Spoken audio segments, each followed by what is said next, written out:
The other plan that he has is to burn a big building with a lot of people inside.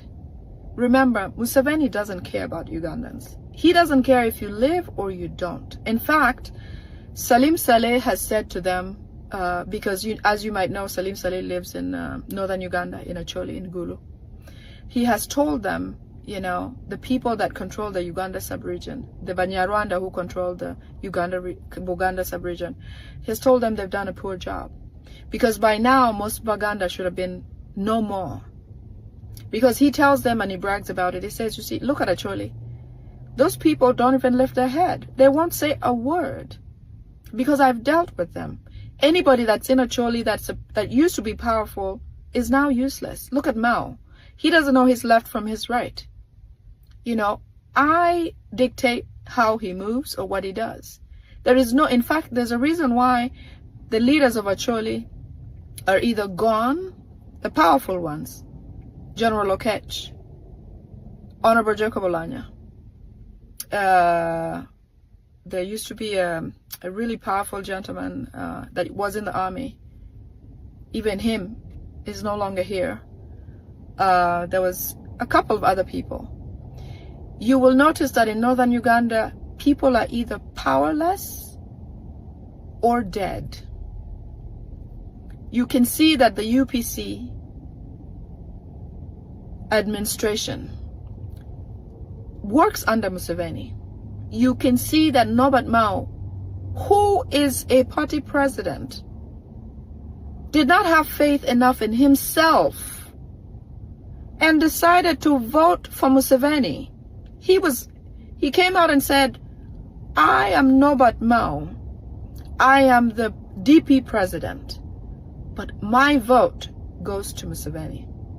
Look at that.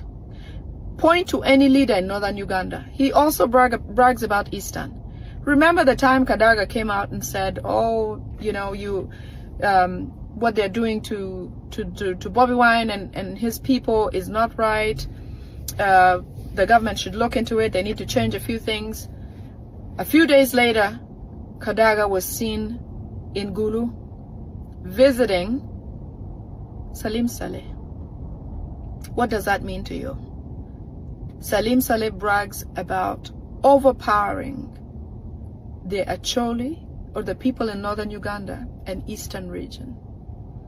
And he is appalled by how come the Rwandese representatives in the areas of Western and Buganda, what a poor job they have done.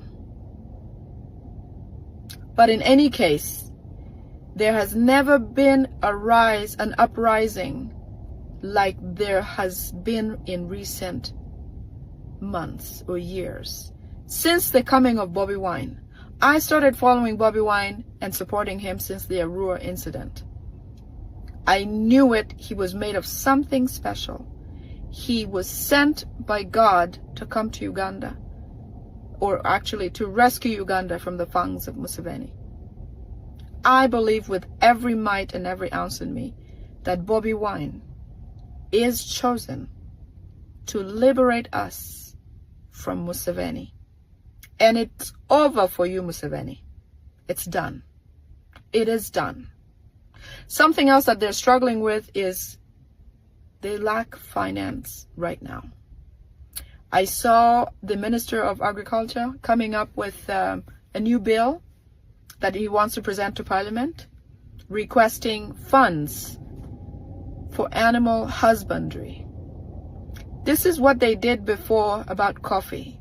This Pinedi person who came to Uganda and apparently wanted to teach Ugandans how to drink coffee or whatever the case might be. This is how these people make money off of us Ugandans. Now they're coming to Parliament to collect more, to use for bribery here and there and this and that. But whatever they do now, they know that it's over. Museveni, it is over. Any time from now, Uganda will be born. New. Not even like 1962. This is going to hit different. They're looking to tax people left and right. to collect money as much as possible. Apparently, students who are P7 graduates going into S1 are going to pay a fee into a government account for admission into S1. That's besides tuition, school fees. You have to deposit a certain amount into a government account before you pay school fees, which is over 1 million Uganda shillings at this point. And for those of you in private schools, obviously that's a 3 million or whatever the case might be. They really are desperate to collect money. They want to tax the heck out of Ugandans.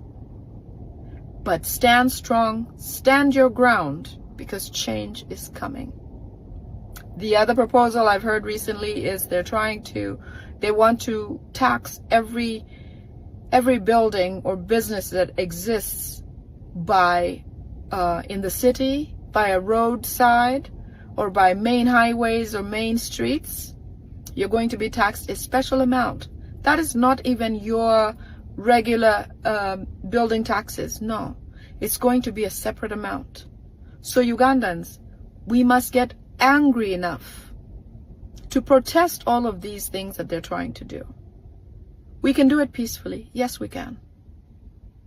We have support. We've garnered support everywhere. We have our president. He's safe now. But I want you all to look at things not for face value. Pay attention. Research.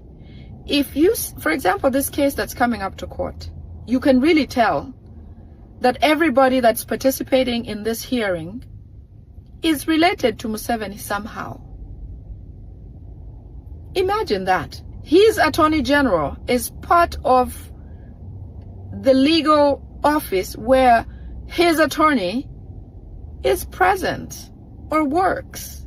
And these two people actually pick a Chief Justice who eventually will decide on the case. How do you expect that to go? Museveni, we are watching you. We are awake. Thanks to Bobby Wine. It is time, man. You will have to leave, whether you like it or not.